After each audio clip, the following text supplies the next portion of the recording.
Hello everyone, welcome to the review of the Samsung Galaxy S21 FE 5G. Now the FE stands for Fine Edition, or some might call it the Light Edition. Now this phone was released in October of 2020 and is currently being sold for around $699. This is the US version, and about $550, which is the international version. So without further ado, let's get straight into this review.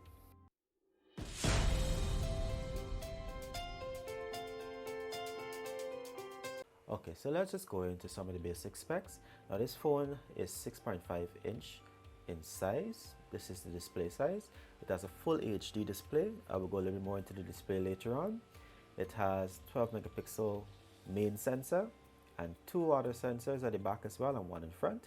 It has a Snapdragon 865 with of course the Adreno processor. It has a front-facing fingerprint sensor which is generally responsive. I can say that for sure.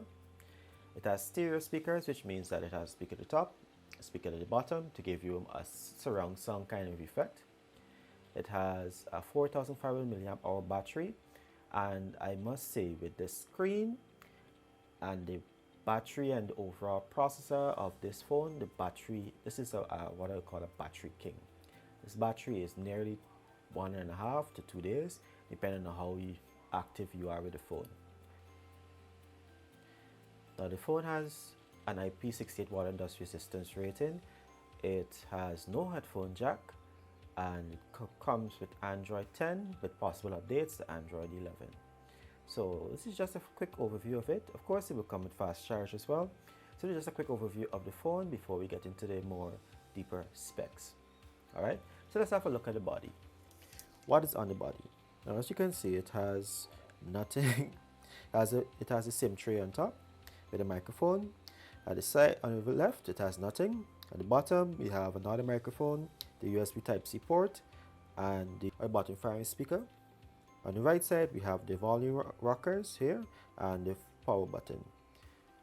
On the front of it, of course, we have the 32 megapixel front facing camera and the general screen itself, and it's generally overall good. The SIM tray can hold a SIM and a SD card or another SIM as well. It also has the Gorilla Glass 3 in front with a plastic back, or something called Glastick, which feels good but it also looks good, I definitely will say. And it has an aluminum build around it.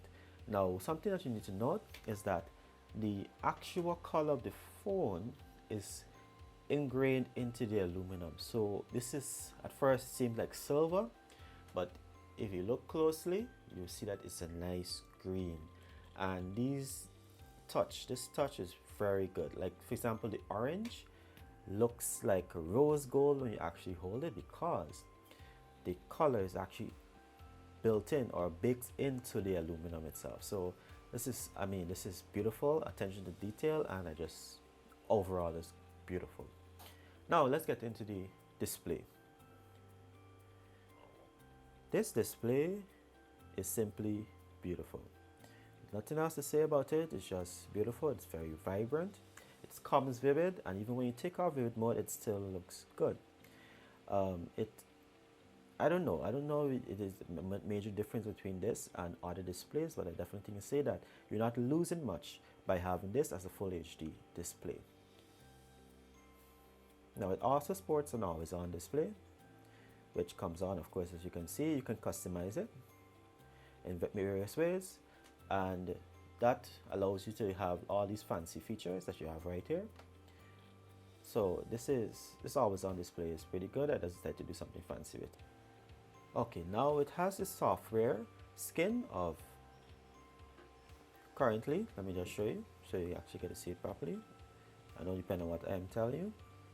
It's currently running software One UI 2.5, Android 10 of course, and this software is pretty good. It currently has the software update or the security patch up to November of 2020, which is basically last month. So that's pretty good as well. And it means that Samsung has been paying attention, has been focusing on updating the phone as they should, which is pretty good.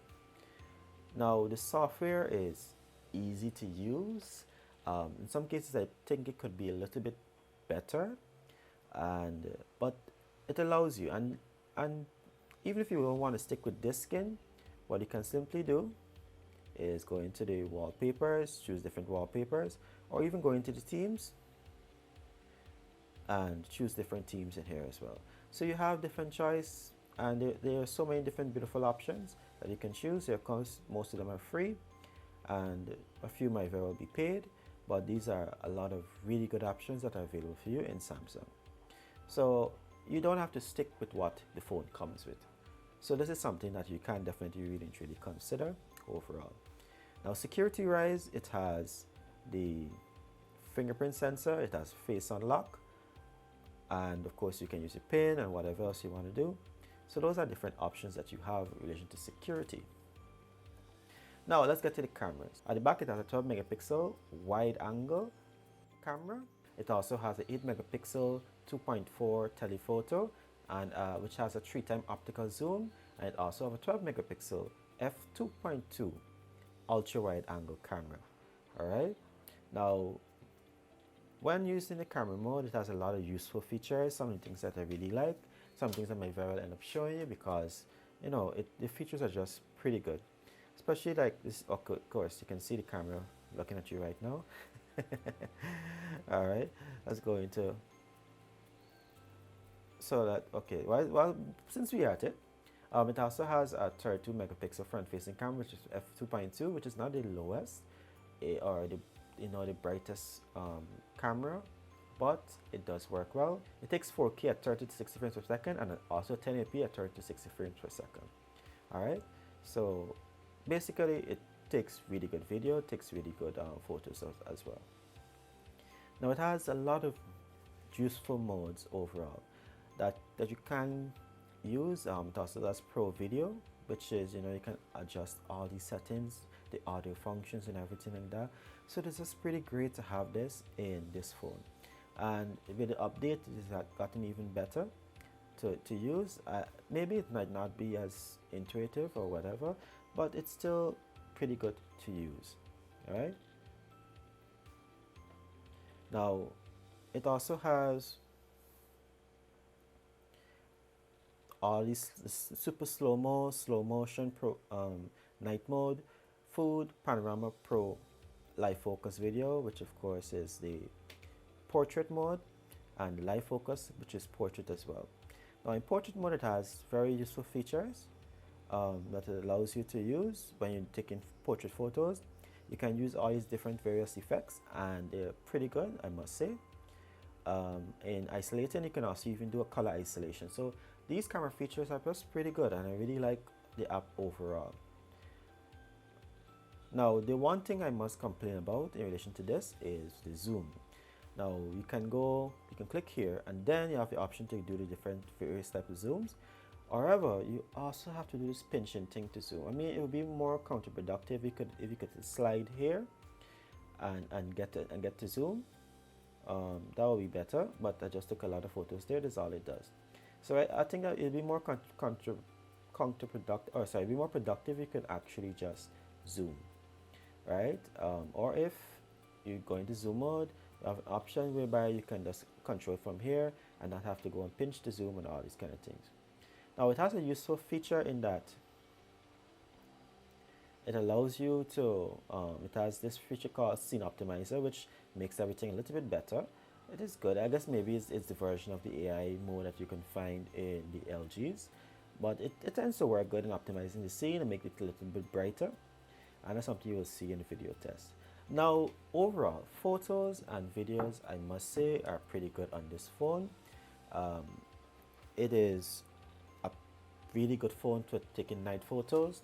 I've done in many scenarios, many circumstances, and it's done pretty well in those situations. And I'm just going to let you have a look at the test photos that I've taken and test videos I've taken, and you can be a judge of what you think about this phone. So take a look at it and let me know.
before I conclude, I do these channels to just give persons a better opportunity to see what the features of these phones are.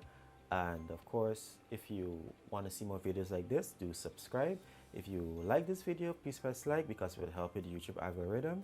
Now, in conclusion of overall, as you would have seen and you've heard, this phone is pretty good at for media consumption. It's pretty good for capturing videos, capturing your moments and your memories, and I can trust this phone to do what it's supposed to do when it's supposed to do it.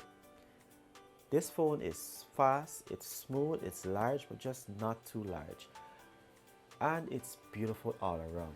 Now, with such a glowing review, one might say that everything is perfect, but no, this one is not perfect. I would love if it had a headphone jack, of course. If you're gonna go budget, a headphone jack would be a plus. So that's something I would definitely recommend if you want to cater for everyone. And I don't think it would take much space to put in a headphone jack, really and truly. So with a phone like this, which has super fast charging, wireless charging, reverse wireless charging, it has the IP68 water and dust resistance, it has the fancy cameras that which do 30 times optical zoom, it has a good front facing camera, selfie camera. With all these features in this phone, I can definitely say that this phone is a recommended buy. You can even go for this phone over the current S20, and if you want an extra large phone, I say you might even consider it over the Note. So this is something to consider overall, and I definitely would say you should get this phone. So this is the end of my video, and I will see you again in another video. Peace.